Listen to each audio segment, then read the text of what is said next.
Hello, grade 8. In today's lesson, we will continue discussing Prophet Muhammad part 2, the march to Uhud. Teenagers' eagerness. The sun was about to set when they reached a place called Shaykhan. The Muslims' army reached a place called Shaykhan, halfway between Medina and Uhud. Bilal made the call to prayer and they prayed. The Prophet then reviewed the troops. It was then that he noticed the presence of 8 boys, and despite their age, were eager to take part in the battle. Amongst them were Usama ibn Zayd and Abdullah ibn Umar, both only 13 years old. The Prophet ordered them and their 6 friends to return home immediately. They protested. One of the helpers, واحد من الأنصار اللي كانوا حوالين الرسول عليه الصلاة والسلام, assured the Prophet that the 15-year-old Rafi' ibn Khadij was already a better archer. Archer means الشخص الذي يرمي الرمح أو الأسهم. A better archer than some of his elders. So Rafi' was allowed to stay. Whereupon Sumra ibn Jundub claimed that he could throw Rafi' in wrestling. The Prophet told the boys to show him what they could do. So they set about each other then and there, and Sumra proved his claim to be true. Hence he was also allowed to stay, while the others were sent back to their families. The battle starts. The Prophet had given instruction that the army should be ready to move off from Shaykhan shortly before dawn. But Abdullah ibn Ubay ibn Salul, هذا المنافق اللي درسنا عنه في حصص سابقة, had been in consultation with some of his close followers during the night. When it was the time to raise camp, he turned back to Medina with 300 of the hypocrites, al-munafiqeen.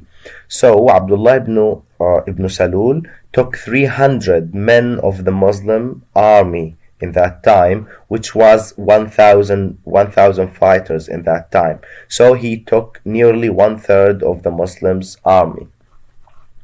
To the great sorrow of his son, whose name was also Abdullah, who remained with the army, the hypocritical Abdullah ibn Ubay pretended to be convinced that the Muslims didn't really intend to fight.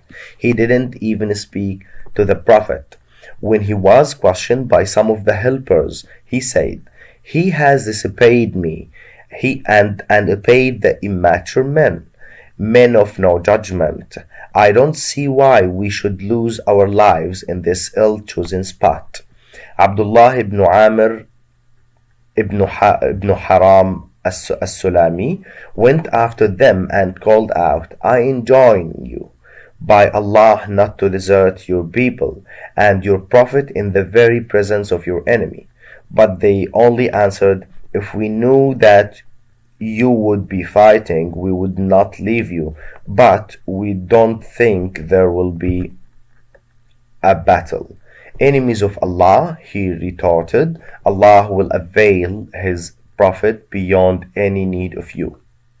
يعني كانت حجة عبد الله بن سلول والمنافقين 300 الذين عادوا معه إلى المدينة ولم يشاركوا في القتال مع المسلمين بأنهم يعتقدون أن المسلمين لم يكونوا يريدون القتال في تلك المعركة.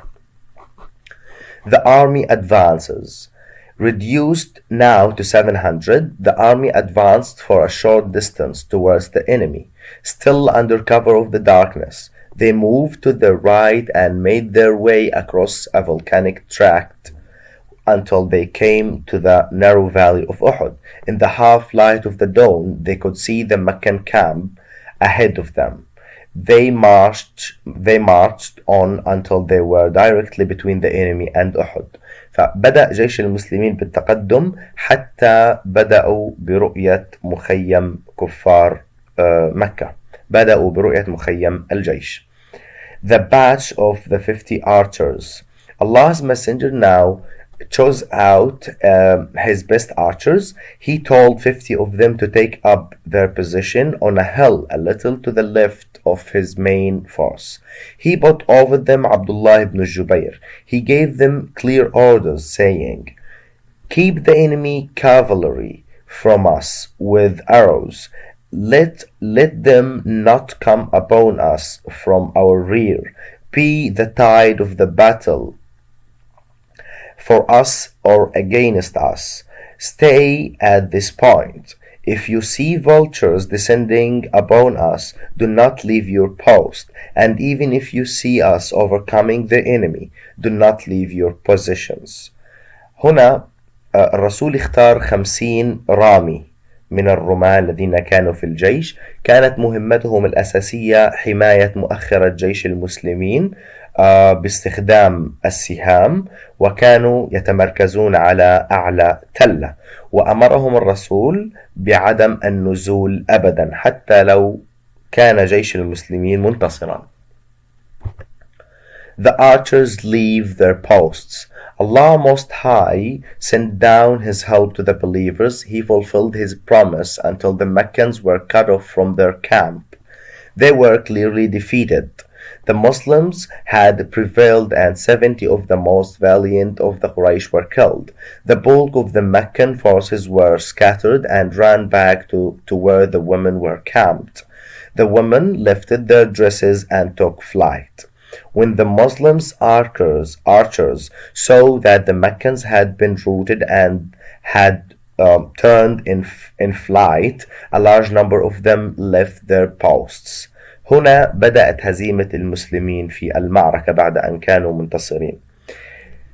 بعد هزيمة جيش الكفار وهروب المشركين من المعركة بعد الهزيمة، قام الرماة الذين أمرهم الرسول بعدم النزول من على التل قاموا بالنزول من على التل ومخالفة أمر النبي عليه السلام، وانطلقوا لجمع الغنائم التي كانت في معسكر الكفار بعد هروبهم.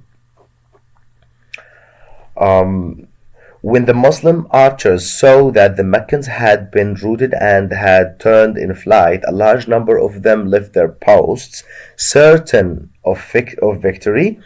They headed for the enemy camp. In vain, their commander, Abdullah ibn Jubayr, reminded them of the Prophet's order not to leave their posts on any account. They didn't listen. They replied that the Prophet had not meant them to stay there forever.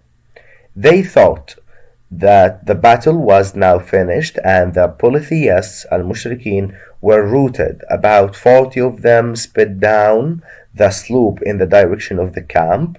They assumed that the Meccans wouldn't come back, so they left the Muslims' army unprotected. The Muslims defeat. خالد بن الوليد كان أحد قادة جيش الكفار، لم يكن مسلما في ذلك الوقت. Soon saw what happened. He realized that his moment had come. He wheeled round and led his men into the rear of their enemy's main force. Ikrimah followed his example. The Meccan horsemen made much havoc in the unguarded ranks of the believers. Abdullah ibn Jubayr and his men vainly tried to stop the Meccan horsemen with their arrows, so much so that they threw down their bows and fought to death with sword and spear. Not one of them was left alive. Ali and his companions now turned to face the new danger. The tide of the battle had now suddenly changed. تغير مجرى المعركة بشكل كامل. بعد أن كان انتصارا للمسلمين وهزيمة للكفار، أصبح انتصارا لكفار مكة وهزيمة للمسلمين. Many of the Muslims in the rear lost heart. They fled towards the mountain where they knew they could find refuge.